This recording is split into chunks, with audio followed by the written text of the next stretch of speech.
Hello and welcome to Ishi Speaks, your gateway to good health, and I'm your host Ruchira Sharma. I will be talking to well-known nutritionist and author Ishi Khosla. Today our focus is protein intake, fact versus fiction. We will explore the importance of protein, how much is too much, also the disadvantages of overconsumption since protein has been in the news for extremely long. So let's find out more.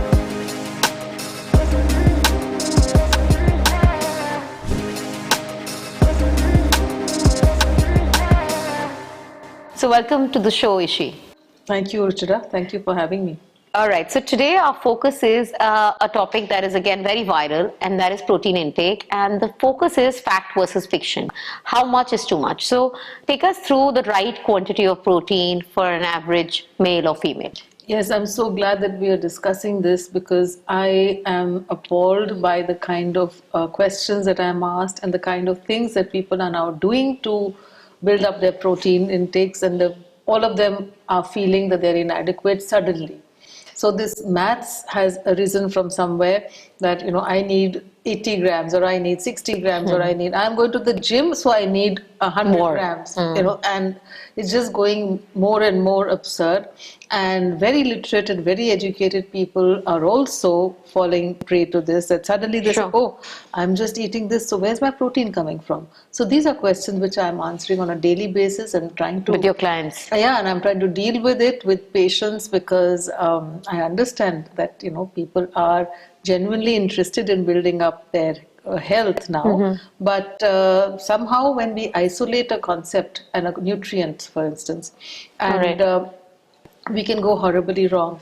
Exactly. So the first thing is that proteins are vital for us, for our body functioning, and we all understand the importance of protein. All the neurotransmitters, the hormones, and our cellular structures are based on proteins. So there's no two ways that we can do without protein, and also we have different kinds of protein. So some people are worried that, oh, they're vegetarians, so how do they get the right protein? So let me just lay the first fact there, that proteins are important, and a generally healthy diet which comprises of at least 3 to 4 servings of proteins in their actual form or in a combined form. So, for instance, whether it's a khichdi or a dal chawal, or in a combination, or if it is just an egg or a fish or a chicken, is more than enough. And it's not only the so-called protein-rich sources that we have in our mind when we think of protein. We think of that muscle, we think of that meat, we think of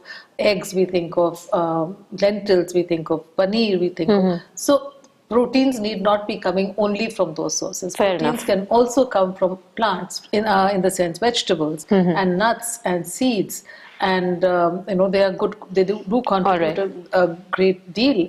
As also some cereals also give us protein. So we shouldn't feel so apologetic about the fact that we don't eat meat and we are not calculating. It's all right to be a vegetarian. So actually my next question is just that according to you, what are the best sources of protein, if you could just tell us, for vegetarians and non-vegetarians? Like you already mentioned a few, but broadly. Yes, because from the animal perspective, egg, fish, chicken, and from the animal perspective, even dairy protein is animal origin. And so those are and for a vegetarian, and for vegetarians it's everything right from lentils and beans, all our dals, rajmas, chanas, sprouts, peanuts and peas and mushrooms are good sources of protein. That's, and like I said, nuts and seeds also contribute. But like I said, these are the obvious ones, but there are all the non-obvious ones which are also there. Yes. And having said that, I want to make a very important point here, that the body is also capable, if it gets a good diet, a well-balanced diet, which is varied, which has all the vegetables and good fats and some amount of protein, and is generally healthy, your body is going to make protein out of that if it's required. So, Ishi, as per recent reports, the RDA for people who are sedentary is 0.8 grams per kg of body weight, which translates to about roughly 56 grams for men and 46 grams for women. And these days, as you said, because people are going to the gym, they're working out, there is a huge overconsumption or overselling, over commercialization of protein in the form of protein shakes and various other protein drinks. So how much is too much? So actually it's 0.75 grams per kg body weight. All right. But regardless of whatever it is, that science, that mathematics is for us, for the professionals. We are not going to be counting our proteins on a daily basis. Exactly. How would I do that? Yes. You won't do it. Your child Yes. won't do it, and they're relatively healthy. Parents' generation and our grandparents' generation, nobody did this mathematics, yes. and they were very Just all fine. right. But you need to understand, to build your muscles. If you're trying to build up muscle, and that's your goal, then you need to work out. You need calories. You need You need to carbohydrates. burn that much, You need yes. carbohydrates to build up that muscle. And of course, if you're going to be lifting weights, your requirements will not remain Change. 0.75. It will go up to 1 and sometimes even 2 grams per kg body weight. But those are exceptional and not for the public in general. Got it. So, my message here is that you do not need to do any mathematics right now. If you're an average person With an doing average modest lifestyle. exercise, you do not need to do any such mathematics. Just ensure that you take 2 protein-rich meals or protein-centric meals every day. All right. That's very important. And the third meal, of course, I always say should be protective food. So this is the 3P formula. Which is protective. Protective foods include all the vegetables and fruits and nuts and seeds and sprouts. All So right. and they can also give you proteins. Sure. That. But 2 protein-centric meals could be one lentil-based meal. If you are non-vegetarian, it can be animal meal, animal protein-rich meal. It could be egg, fish, chicken, or it could be both animal or whatever mixed. Sure. So that, and around that you build up the carbs and the other nutrients. All right. Our traditional diets are built around carbohydrates. So everything is first, Primarily and then carbohydrates, the proteins yes. are on the side. So change that approach, and you have a decent portion of protein in 2 meals, and you really can't go wrong. All right. So as you said, protein requirements also change with age and physical activity. And there's also a whole thing about protein intake and its effect on muscle growth, which is the reason why people are over consuming it. So what's your take on that? See, yes, of course, with age. But I must tell you, as I speak, about an incident which happened in Kerala. Kerala, they have that art of kalari patti, and they have these youngsters, young, boys between say 18 to 30, and they're really, really fit, and All right. their Agile. muscles are like, you can see their muscles, and their bodies are so toned, and they're doing all kinds of antics in that, Okay. in that event, and they are just so super fit. So I go up to them and say, what is your diet? Because I know their backgrounds, and I know that they are not going to be having any supplements for sure. Sure. And I said, what do you guys eat? So they said, we eat normal food. I said, what's that? It's rice, Normal dal, rice, fish, and some amount of eggs. Nothing exceptional, and maybe some milk, or that's not an essential thing. Yogurt. But they have a rigorous regime, so that could be it. They exercise, they work out. So that's the key. You eat To building normal muscle. food, yes, and they're not doing anything, but they're just so fit because of the exercise. So that's the message, that you do not need to overdo. Yes. Yes, and with age, the protein requirements certainly go up. But unfortunately, our appetites also go down with age. So one has to be a little bit more mindful. But under no circumstance would you resort to a protein supplement which is processed. Definitely. There is no case and for that. I read a report about it lasting in your staying in your intestines for years and staying undigested. Well, it's totally, it's processed, and I can just tell you that when I see my patients who have been taking these protein powders, and I see their blood work, and I see their markers of inflammation, it is so disturbing.